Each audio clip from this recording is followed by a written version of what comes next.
Hi, folks.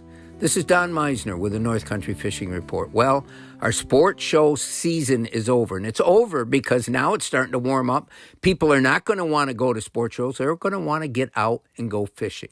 So the sports show season is over. But what did I learn? And that's a key point. What did I learn? You know, we go to these sports shows to put up a booth about our area. The booth is specifically a Massena booth, but it represents all of basically St. Lawrence County. And in that booth, we have the option. We can either go show and tell, or it's more for me, what this is about, is to go listen and learn. And when people come up to the booth, it's very, very important. You can show them and tell them all the things in the world, but how do you know if they're interested in that? What you have to find out is why they have come. What are they looking for? What would they like to do on a vacation? What kind of fish do they like to catch? And how do they fish? Do they fish in a boat? All these questions are things that I try to ask and try to learn so that the things that we do can most meet their needs. And it's very interesting because in doing this, and it's very similar to when I teach kids about fishing, when I teach them in school, I want to give them a chance to express their dreams, their ideas, their stories, and here we go, stories. So I had one guy come into the booth, and I wanted to share this with you. You know, he didn't say much. He was a big, husky guy that was dressed in outdoor clothing like he was ready to go out in the woods. But I could tell he probably had money.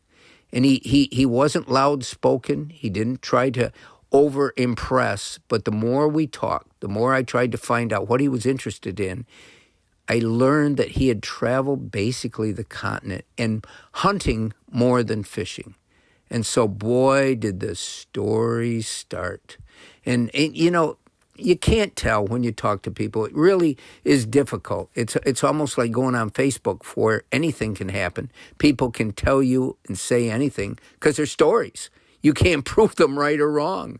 But what fascinating stories. And when he started showing me pictures of all the trophies that he had gained by going hunting around the country, we talked about white-tailed deer hunting in Kansas, and he'd even bought some land there so that he could hunt for whitetail. Now, for those of you that don't know, traditionally Kansas had some of the biggest racks on bucks, just great-looking trophies that people would go for.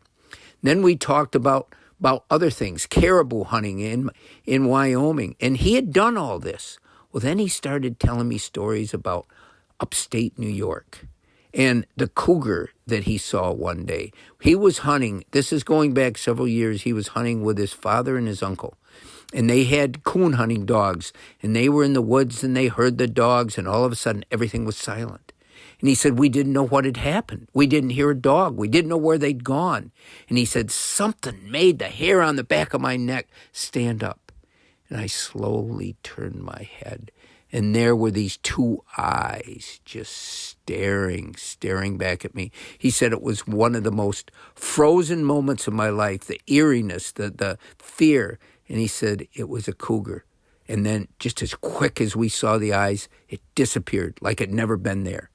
And he said we got back to our truck, and there were the dogs, all shivering, all together shivering because of what they had encountered. Quite a story.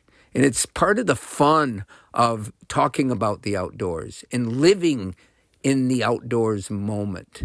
And there were so many other things. The one thing I wanted to share with you, and I would do this in another report, but his tale of caribou.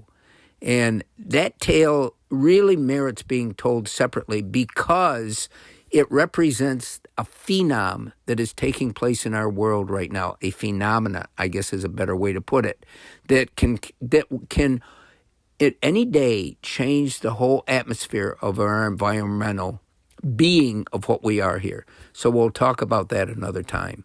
But for now, just know that the sports show season was a tremendous success. The stories will linger with me forever, and I'm really anxious to go back next year because I think we're bringing more and more of the culture and the attraction of what life here in the North Country is to people. in the vaster part of our region. Until next time, folks, this is Don Meisner with the North Country Fishing Report.